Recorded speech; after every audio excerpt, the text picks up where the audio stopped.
The old clock shop के question answers. What made रे think the visitor was not really a shopper. ऐसा क्या हुआ कि रे को ये सोचना पड़ा है कि जो उसकी दुकान पे आया है वो बंदा रियली में कोई सामान खरीदने वाला बंदा नहीं है।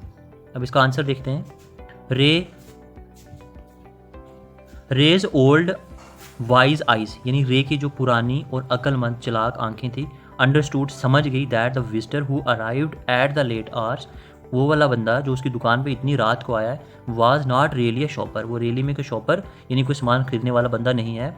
There was no friendliness in the visitor eyes, यानी जो उसकी दुकान पे आया था उसकी आंखों में कोई भी दोस्ताना अंदाज यानी दोस्ती वाली फीलिंग्स उसे नजर नहीं आ रही थी। क्वेश्चन नंबर सेकंड देखते हैं हम लोग। Why do you think he had come to the shop. अब क्या वो आपको क्या लगता है कि वो बंदा शॉप पे क्यों आया था।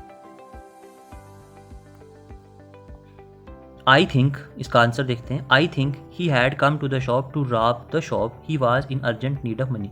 हमें ये लगता है या मुझे ये लगता है कि वो बंदा इस दुकान पे इसलिए आया था ताकि वो दुकान को लूट सके, क्योंकि उसे पैसों की सख्त ज़रूरत थी। क्वेश्चन नंबर 3, हाउ डिड रे कम्युनिकेट विथ हिम। अब रे ने कैसे बात की उस इंसान से जो उसकी दुकान पे आया था। रे वाज अ डीफ, रे हालांकि वो डीफ था, he communicated with his visitor through a note pad and pen. उसने विजिटर से बात की एक नोट पैड से और पेन से, यानी एक ऐसी कॉपी जिसके ऊपर पेन से उसने लिख करके उसे पूछा। What do you think the man said to his friend who waited at the door. अब वट डू यू थिंक, आपको क्या लगता है कि उस इंसान ने उस अपने दोस्त को क्या कहा होगा जो दरवाजे पे खड़ा होकर इंतजार कर रहा था। The man would have said to his friend who waited to the door at the shop owner was deaf. उसने उससे ये कहा कि वो जो शॉप ऑनर है वो डीफ है। क्वेश्चन 5, रे was not a pawn broker, I then he lend money to the people in exchange for old watch and clocks। तो इसका आंसर देखते हैं हम लोग।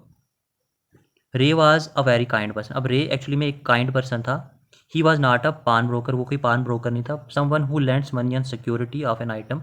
अब पान ब्रोकर वो होता है जो किसी इंसान को पैसे देता है किसी आइटम को गिरवी रख करके, वो किसी से कोई चीज़ ले लेता है और उसके बदले में उसे पैसे देता है। बट जो रे है वो ऐसा इंसान नहीं था। But he always help the people in need, लेकिन वो हमेशा उन लोगों की मदद करता था जिसको उसकी मदद की ज़रूरत थी, इसीलिए उसने उन लोगों को पैसे दे दिए उसकी पुरानी घड़ी रख के। The watch was nothing special and yet had great parse, in what sense did it have a great parse. अब वॉच कोई खास नहीं थी लेकिन फिर भी उसकी इतनी अहमियत क्यों थी। The watch was nothing special and yet had a great par it, because, अब इसका मतलब क्या, it has a great par in the sense that it saved Ray from any kind of physical injury. अब क्योंकि उसने रे को बचा दिया था किसी भी फिजिकल इंजरी से, because he would have to face from the late hours visitor also. अब it save the visitors from doing the robbery, they need money and they got it by keeping a watch as a security. अब वो खास इसलिए थी क्योंकि रे ने उस घड़ी के बदले विजिटर्स को पैसे दे दिए थे और अब वो उसको ना तो उसकी दुकान को रॉब करेंगे और ना ही उसे कोई इंजरी करेंगे। Do you think the man would ever come back to pick up the watch. क्या आपको ऐसा लगता है कि वो इंसान फिर से वापस आएगा अपनी घड़ी को लेने के लिए। No, I do not think the older man would ever come back to pick the watch, he receive money more than the watch worth. हाँ, मुझे नहीं लगता है कि वो वापस आएगा क्योंकि उसे इतने पैसे मिल गए थे जितने उसकी घड़ी की कीमत भी नहीं थी, उससे भी ज़्यादा पैसे मिले, तो अब वो कभी नहीं आएगा। Next, when did the unfriendly face of the visitor turns friendly. ऐसा कब हुआ जब वो अनफ्रेंडली फेस जो विजिटर का था वो अब वो फ्रेंडली में तब्दील हो गया। उसका अनफ्रेंडली फेस जो था वो फ्रेंडली तब बन गया जब उसे $50 मिल गए थे उसकी पुरानी घड़ी के लिए, तब उसका वो जो अनफ्रेंडली फेस था अब वो उसके लिए वो फ्रेंडली बन चुका था।